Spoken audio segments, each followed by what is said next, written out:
Hello guys, good morning to all of you. Welcome you all in the CAPA Pathfinder. So this is Kunal Pratap Singh and we have brought for you current affair of session. So this is an exclusive initiative of CAPA Pathfinder. So in this video lecture, we will cover current affair of CAPF only. So in this current affair is not for civil services as you already know that. So जैसा कि हम जानते हैं कि CAPF और civil services दोनों का जो करंट अफेयर होता है काफी अलग होता है दोस्तों. सो बिना किसी देर के हम लोग शुरू करेंगे, लेकिन आपको मैं सबसे पहले बता दूं कि इसमें जो की नोट को इन्वेलप किया गया यानी टॉपिक कवर किया गया 10/जून 2020 को. और इस करंट अफेयर का जो हमारा सोर्स है the Hindu, the Indian Express, Live Mint है, the Times of India, the Economics Times है. साथ ही साथ इसमें जो टेबल ऑफ कंटेंट है किसके लिए, पेपर वन के लिए काफी आइडियल है. तो द कोरल ट्रिएंगल डे, इसके बारे में हम लोग चर्चा करेंगे. तो सबसे पहले जानते हैं कि आखिर ये कोरल होता क्या है, राइट. सो अगर हम कोरल की बात करें तो coral reef is an underwater ecosystem that is mainly characterized by reef building corals, right. So the reefs are formed of colonies of coral polyps held together by calcium carbonate. Most coral reefs are built from stony corals, right? So we have already knowledge, and if we will talk about कि ये coral reefs कहाँ हैं, right? तो आप ध्यान देंगे कि that coral reefs are located in tropical ocean near the equator. आपको मालूम भी है. So the largest coral reef is the Great Barrier Reef in Australia. You have to remember. कहाँ है? ऑस्ट्रेलिया में. So the second I am talking about the second largest coral reef can be found off the coast of Belize, right, in Central America. Sorry. So other reefs are found in Hawaii, the Red Sea, and the other areas of tropical oceans, right. So if you will find what are the three types of coral reefs, I will tell you just simple in a simple language that the most common, right, type of reef is a fringing reef, and this type of reef grows seaward directly from the shore. So the three main types of coral reefs are fringing, barrier and atoll, right. तो ये हम लोगों ने देखा. सो इसमें हम लोग ये भी डिस्कस करेंगे कि आखिर इसको हिंदी में बोलते क्या है. कोरल ट्रिएंगल डे को इसको बोला जाता है दोस्तों कोरल, या फिर हम इसको बोल सकते हैं दूसरे लैंग्वेज में प्रवाल त्रिभुज दिवस यानी कोरल ट्रिएंगल डे, राइट. लेकिन इससे पहले मैं आपको दो क्वेश्चन देना चाह रहा था जो आप कमेंट सेक्शन में इसका आंसर देंगे. दैट इंदिरा पॉइंट कहां लोकेटेड है और एस 3.0 जो कि इंडिया में लॉन्च हुआ वो किस चीज से संबंधित है, आप इसको कमेंट सेक्शन में बताने की कोशिश करेंगे. तो चलिए हम लोग आगे बढ़ते हैं दोस्तों. ये इन्वायरमेंट से संबंधित है, जियोग्राफी से, ये इसका न्यूज का, इस बारे में थोड़ा चर्चा करते हैं. आप यहाँ पे देख सकते हो कि प्रत्येक वर्ष ये 9 जून को मनाया जाता है. साथ ही साथ ये प्रवाल त्रिभुज का एक विशाल उत्सव है यानी इमेंस मेरीमेंट है, राइट. अब यहाँ पे ध्यान देना है कि विश्व समुद्री जैव विविधता का केंद्र है, राइट. अब यहाँ पे आपको एक चीज और फोकस करना है कि कोरल त्रिभुज एशिया में पश्चिमी प्रशांत महासागर में एक समुद्री क्षेत्र है. इसमें Timor Leste, Malaysia, Indonesia, as you can see here, Malaysia, और हम साथ ही साथ अगर बात करें तो इंडोनेशिया, फिलीपींस, सोलोमन द्वीप और पपुआ न्यू गिनी के समुद्रों को सम्मिलित किया जाता है. हालांकि कोरल त्रिभुज में रहने वाले 600 से अधिक विभिन्न प्रकार के कोरल रीफ बिल्डिंग कोरल हैं, राइट. लेकिन यहां पे एक सबसे इंपॉर्टेंट चीज ध्यान देना है कि आखिर इस कोरल ट्रिएंगल डे का इंटेंट क्या है, यानी उद्देश्य क्या है. तो इसके बारे में थोड़ा हम लोग चर्चा करते हैं दोस्तों. प्रवाल त्रिभुज दिवस का आयोजन प्रतिवर्ष सागरीय संरक्षण, राइट, सागरीय संरक्षण पर प्रकाश डालने तथा उपायों पर चर्चा करने हेतु किया जाता है, जिसमें विश्व भर के समुद्री संरक्षण से संबंधित व्यक्ति तथा संस्थाएं भाग इसमें लेती हैं. अब यहां ध्यान देना है कि कोरल ट्रिएंगल के बारे में थोड़ा सा एक और चीज जानते हैं कि कोरल त्रिभुज को कांगो बेसिन और अमेजन रेन फॉरेस्ट सहित पृथ्वी पर 3 मैनमोथ इकोलॉजिकल कॉम्प्लेक्स यानी 3 महापारिस्थितिक परिसरों में से एक माना जाता है. और इस क्षेत्र में सभी ज्ञात प्रवाल प्रजातियों का 76% और 37% जो है क्या है, 76% तथा सभी ज्ञात प्रवाल भित्तियों की प्रजातियों का 37% तथा विश्व की कुल प्रवाल भित्तियों का 53% सम्मिलित है दोस्तों. तो पहला कोरल त्रिभुज दिवस जो है 9 जून 2012 को मनाया गया था, और किसके साथ, वर्ल्ड ओशियन डे के साथ मनाया गया था, जो कि वर्ल्ड ओशियन डे कब मनाया जाता है, जून 8 को मनाया जाता है. तो ये तो हम लोगों ने देखा. अब यहां पे हमें देखना है अगला जो हमारा न्यूज है, India initial online squadron switch platform for. इससे पहले, इसको डिस्कस करने से पहले मैं दो चीजों पर चर्चा करना चाह रहा था कि आखिर ये कांगो बेसिन है कहां पे, राइट. सो आपको ध्यान देना है कि Congo basin is mainly located in Central Africa in a region known as West Equatorial Africa.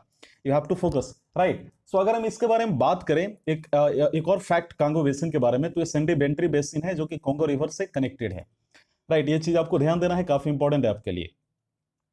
सो आगे हम लोग बढ़ते हैं. अब इसमें आपको ध्यान देना है कि आखिर ये कॉन्गो रिवर का माउथ कहाँ है, अटलांटिक ओशियन में है. लोकेशन क्या है, बोयोमा फॉल्स, क्या है, बोयोमा फॉल्स है. ये चीज आपको ध्यान देना है, बोयोमा फॉल्स इसका लोकेशन है, राइट. अब आगे देखना है इसमें हमें एक बहुत इंपॉर्टेंट चीज काफी इंपॉर्टेंट है कि आखिर ये अमेजन रेन फॉरेस्ट के बारे में थोड़ा सा हम लोग लेते हैं फैक्ट जो काफी इंपॉर्टेंट है हमारे एग्जामिनेशन के लिए। So the Amazon rain forest alternatively इसको अमेजन जंगल के नाम से जाना जाता है, इसको इंग्लिश में अमेजोनिया भी बोला जाता है। और ये जो है moist broad leaf tropical rain forest है अमेजन फॉरेस्ट का। साथ ही साथ इसका जो लोकेशन है ब्राजील है, पेरू है, कोलंबिया है और वेनेजुएला है। ये चीज ध्यान देना आपको, मैंने आपको बता दिया। साथ ही साथ इसका जो ये अमेजन रेन फॉरेस्ट में जो लोग रहते हैं उनके बारे में थोड़ा जानते हैं। यहाँ पे जो रहने वाली जो इंडाजीनियस लोग हैं यानी ट्राइबल जो है, राइट, उनका नाम है येनो मामो एंड कोयापो या कायापो हम बोल सकते हैं दूसरी लैंग्वेज में। यहाँ पे 1000 ईयर से रहते हैं, राइट। तो ये तो हम लोगों ने देखा, ये सारा चीज इसके बारे में हम लोगों ने डिस्कस किया। अब एक क्वेश्चन आता है कि क्या अमेजन जो अभी भी जल रहा है अमेजन फॉरेस्ट है, is the Amazon still burning in 2020?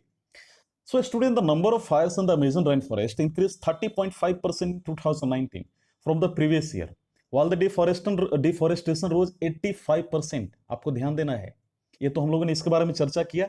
तो अगला जो हमारा न्यूज है ये वाला देखना, इन्वायरमेंट से संबंधित है, मिसलेनियस न्यूज क्या है इस बारे में थोड़ा चर्चा करते हैं दोस्तों। अब यहाँ पे देखना है कि इंडिया से ऑनलाइन स्क्वेंडर जिसको हम बोल सकते हैं, राइट, स्विच प्लेटफॉर्म यानी ऑनलाइन कचरा एक्सचेंज प्लेटफॉर्म, इसको आंध्र प्रदेश गवर्नमेंट के द्वारा शुरू किया गया।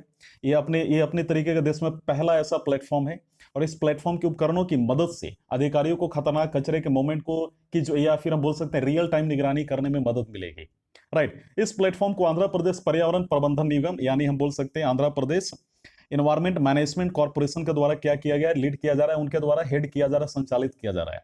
एपीईएमसी उद्योगों में प्राप्त कचरों को सुव्यवस्थित, प्रबंधित और वैज्ञानिक तरीके से कचरे का निपटान करेंगे, साइंटिफिकली डिस्पोज करेंगे इसको।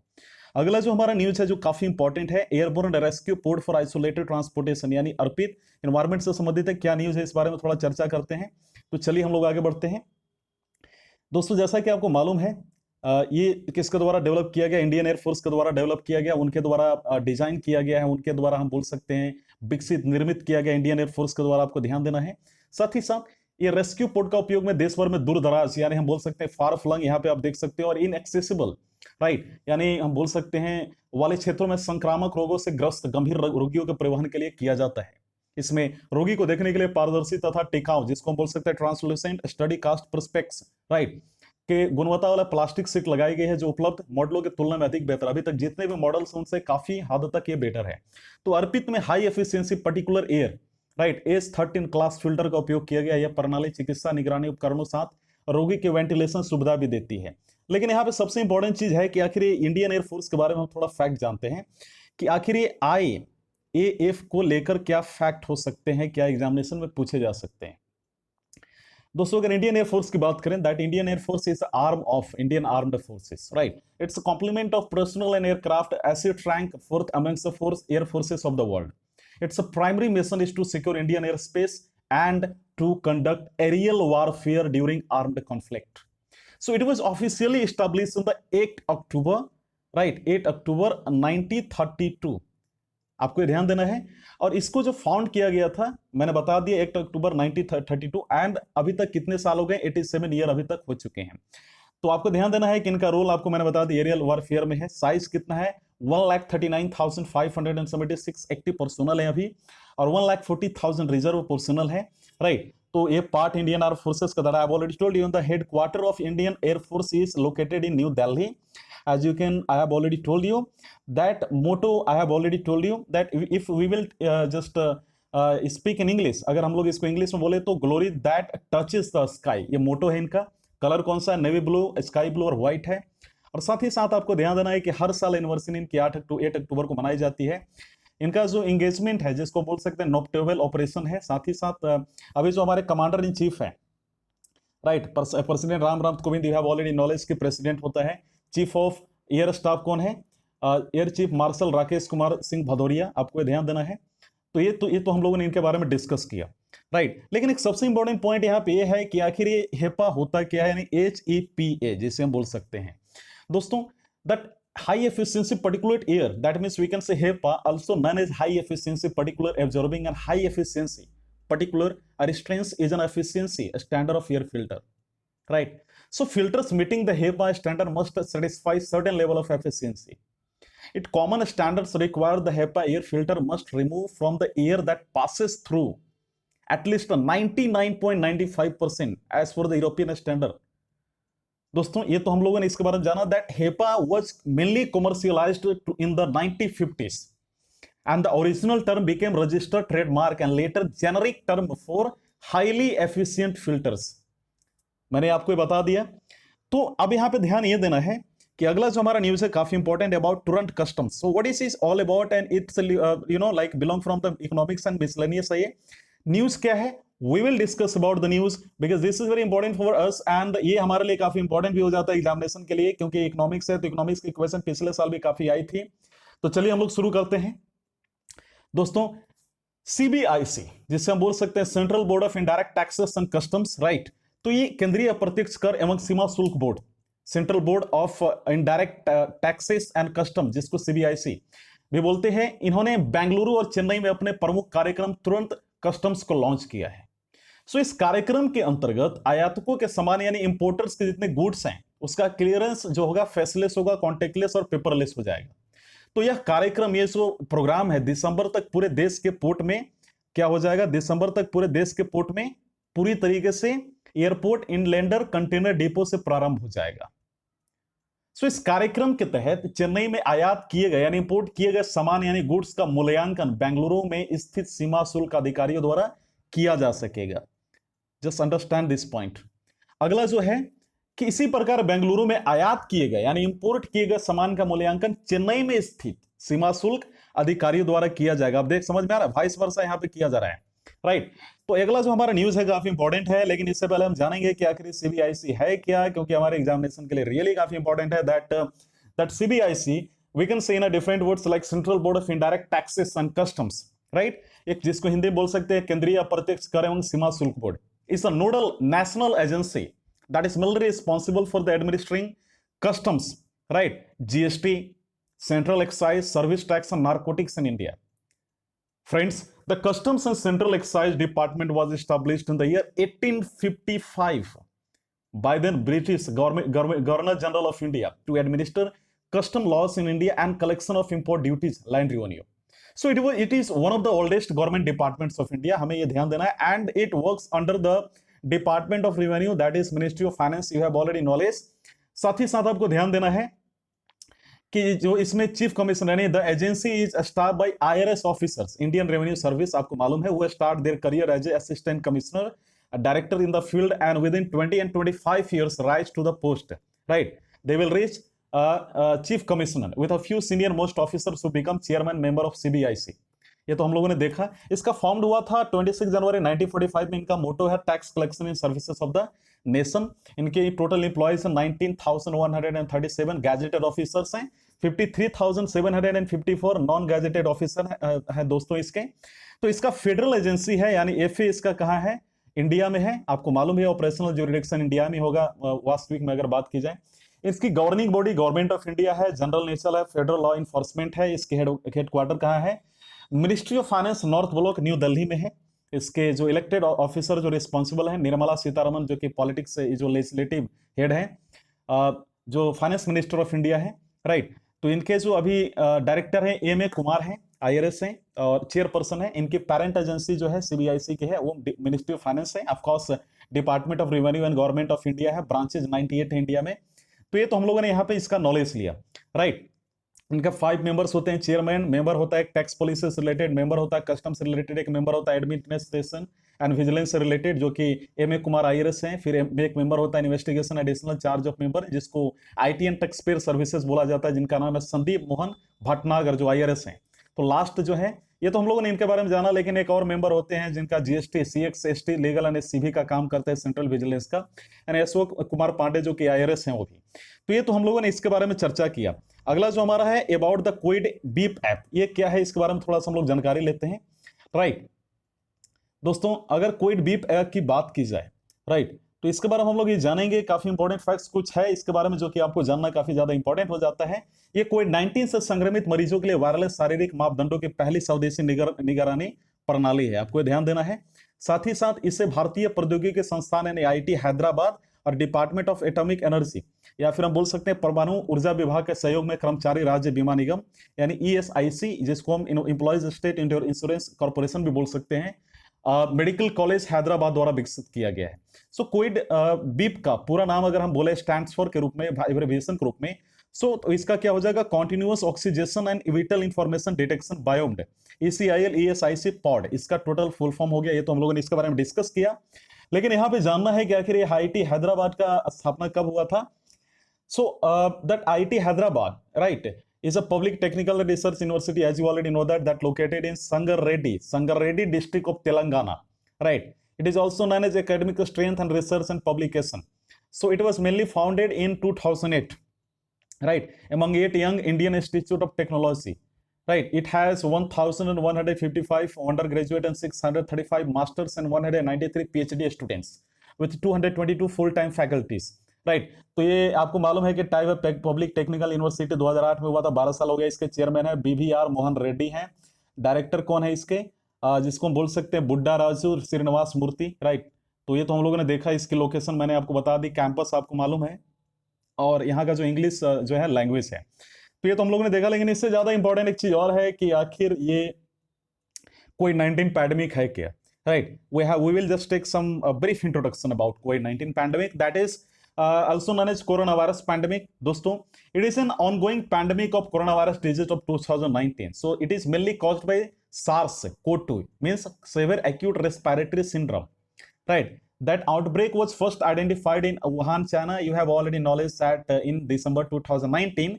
So the World Health Organization declared that outbreak a public health emergency of international concern. आपको ये मालूम होगा। So on 30 January and a pandemic of on 11 March, as of 11 June 2020, approx more than 7.35 million cases have been reported in COVID-19, right, about COVID-19, more than 188 countries and territory, we can say. So अभी तक अगर death की बात की जाए, that 4,50,000 के आसपास हो चुके हैं। So more than we can say 3.44 million people have recovered right now. तो ये तो हम लोगों ने देखा। आपको मालूम है कि ये कॉन्टेक्ट में आने से ज्यादातर ये होता है। इसके सिम्टम्स आपको मालूम है, cough, fatigue, shortness of breath, loss of sense, ये होता है, आपको मालूम भी है इसके बारे में काफी knowledge. Sense of smell, complication में include like pneumonia and acute respiratory distress syndrome, ये सारी चीजें हैं, ये आप पढ़ लेना। लेकिन इसके बारे में हम लोग थोड़ा सा आगे बढ़ते हैं। अगला जो हमारा न्यूज है अबाउट निमिसा 2020। नेमिसा, आखिर ये नेमिसा है क्या, we will just discuss about. So if we will talk about the नेमिसा, then we will find that यह हाल ही में राष्ट्रीय आधुनिक कला संग्रहालय यानी ग्रीष्मकालीन कला कार्यक्रम ऑनलाइन नेमिसा 2020 का आयोजन करने की घोषणा की गई है। आपको समझ में आ रहा है, यानी ये देखो COVID-19 का पैंडेमिक है, there are lot of festival has been cancelled, so इसके बाद भी इसको कंडक्ट करवाया जा रहा है। दोस्तों, इस ऑनलाइन कार्यक्रम के, अब ये ऑनलाइन करवाया जा रहा है, आपको ध्यान देना है, राइट। इस ऑनलाइन कार्यक्रम की अगर बात की जाए तो इसके अंतर्गत प्रतिभागियों को कलाकारों के साथ अभ्यास करने और उनसे सीखने का अवसर प्राप्त होता है। इस कार्यक्रम में चित्रकला हम बोल सकते हैं कार्यशाला, मूर्तिकला कार्यशाला, राइट, प्रिंट मेकिंग और इंद्रजाल, right, the magic of art, स्वतंत्रता के समझने के लिए अंतर विषय रचनात्मक कार्यशाला पर ऑनलाइन कार्यशाला सत्र आयोजित किए जाएंगे। तो ये तो हम लोगों ने देखा, लेकिन यहाँ पे आपको ध्यान देना है कि आखिर NGMA है क्या जो इसको डेमोन्स्ट्रेट करेगी, राइट। सो NGMA के बारे में अगर हम जानकारी लेंगे तो NGMA काफी इंपॉर्टेंट है, तो थोड़ा जानते हैं इसके बारे में। That national gallery of modern art, इसका फुल फॉर्म होगा दोस्तों मुंबई, इसका ऑफिस है मुंबई में। It was mainly opened in 1996 as a publicly. So it hosts various exhibition and art collection of famous artists, sculptors and different civilization. So it is mainly situated in Quasi Jahangir Hall near Regal Cinema in Colaba, right? ये located है, आपने इसको देखा। 1996 में इसको establish किया गया था। ये तो हम लोगों ने इसके बारे में जानकारी लिया। तो हमारे पास 2 और न्यूज है, लेकिन पहला एक और है, Gairsain be converted into Uttarakhand summer capital.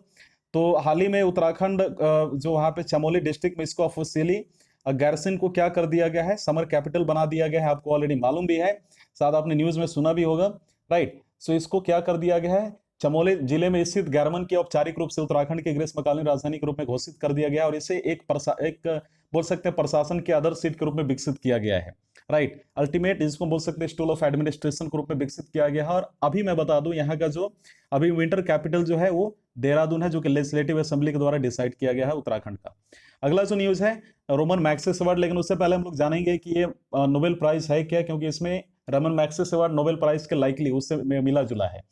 दोस्तों, The Nobel Prize is a set of annual international award bestowed in several categories by Swedish and Norwegian institutions in recognition of academic, culture and scientific advances. Right, इसके बारे में हम लोग जानेंगे। जैसा कि आपको ऑलरेडी मालूम है कि इसका फर्स्ट अवार्ड यानी इसका इस्टेब्लिशमेंट हुआ था 1901 में, यानी 190 ईयर्स हो गए हैं। नंबर ऑफ लॉरिएट्स अभी तक हो चुके हैं 597 प्राइजेस टू 950 लॉरिएट्स एज 2019 के अनुसार। किसके द्वारा प्रेजेंट किया जाता है? Nobel assembly at the Karolinska institute sociology हम बोल सकते हैं, फिजियोलॉजी और वी कैन से साइकोलॉजी या मेडिसिन। नॉर्वेजियन में Nobel committee, royal Swedish academy sciences जो कि केमिस्ट्री, इकोनॉमिक और साइंसेस, फिजिक्स को लेकर फोकस करती है, स्वीडिश एकेडमी लिटरेचर के द्वारा, इनके द्वारा प्रेजेंट किया जाता है। तो ये जो कंट्री, यानी हम बोल सकते हैं कि ये अगर इसको अगर काफी डिटेल में अगर जाने हम, that the wheel of the Swedish chemist, engineer, industrialist Alfred Nobel, right, establish famous इसको बोल सकते हैं, were established a Nobel Prize in 1895. The prizes in chemistry, literature, peace, and physics, as I have already told you, that were firstly awarded in 1901. The prizes are widely regarded as the most prestigious award available in their respective fields. तो ये तो हम लोगों ने इसके बारे में थोड़ा सा नॉलेज लिया, लेकिन इसके बारे में थोड़ा सा और हम लोग जानते हैं, काफी इंपॉर्टेंट चीज है। अगर हम इसके बारे में थोड़ा सा बात करें रेमन मैग्सेसे के बारे में, तो ये आप ये पाएंगे कि रेमन मैग्सेसे को लेकर अगर बात की जाए, अब पिछले साल किसको मिला था आपको बताना है। कोविड-19 महामारी के कारण इस वर्ष रोमन मैग्सेसे पुरस्कार को रद्द कर दिया गया है। आप यहाँ पे ध्यान दो, त्रिशूर पूरम फेस्टिवल भी रद्द कर दिया गया था, जो कि कहाँ होता था? केरला की एक फेस्टिवल थी। तो ये ध्यान देना इस बार आपको कि कोविड-19 महामारी के कारण इसको कैंसिल कर दिया गया, और ये एशिया का सर्वोच्च सम्मान है, राइट। इसे नोबेल पुरस्कार के समक्ष माना जाता है। मैंने बता दिया नोबेल पुरस्कार क्या होता है। यह 1957 में फिलीपींस के तीसरे राष्ट्रपति, ध्यान देना, 1957 फिलीपींस के तीसरे राष्ट्रपति, राइट, उनके द्वारा क्या किया गया था इसको, उनकी याद में न्यूयॉर्क शहर स्थित Rockefeller brothers fund and Philippines सरकार के ट्रस्टियों द्वारा स्थापित किया गया था। ये आपको ध्यान देना है। और ये एशिया क्षेत्र के व्यक्तियों तथा अथवा संगठनों को मानवता सेवा के लिए प्रतिवर्ष प्रदान किया जाता है दोस्तों।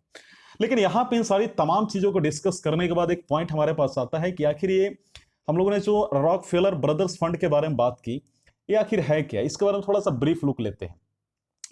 So if we will talk about the Rockefeller Brothers Fund, so we will find and we will reach a conclusion that the Rockefeller Brothers Fund is a philanthropic foundation that mainly created and run by members of Rockefeller family. So it was founded in New York City in 1940 as a primary philanthropic vehicle for the third generation Rockefeller brothers. So the John D. Rockefeller III, Nelson, Lawrence, Winthrop, and David, these 5 brothers, as I have already told you. So it is distinct from the Rockefeller Foundation. So we can say that Rockefeller are an industrial, political, and banking family that made one of the world's largest fortunes, right, in the oil business during the late 19th and early 20th century. So we have already discussed, students. दोस्तों हम लोगों ने देखा यहाँ पे अभी तक 79 years हो गए, 1940 में इसकी स्थापना हुई थी। तो ये तो हम लोगों ने देखा, और मुझे उम्मीद है कि आज का वीडियो लेक्चर आपको पसंद आया होगा। इसी तरीके के वीडियो लेक्चर देखने के लिए आप हमारे साथ जुड़े रहिए, और आप जो भी क्वेश्चंस पूछे गए उसको कमेंट सेक्शन में जरूर बताएं। अगला जो लेक्चर होगा हमारा, वो पेपर 2 के लिए स्पेशली होगा। धन्यवाद।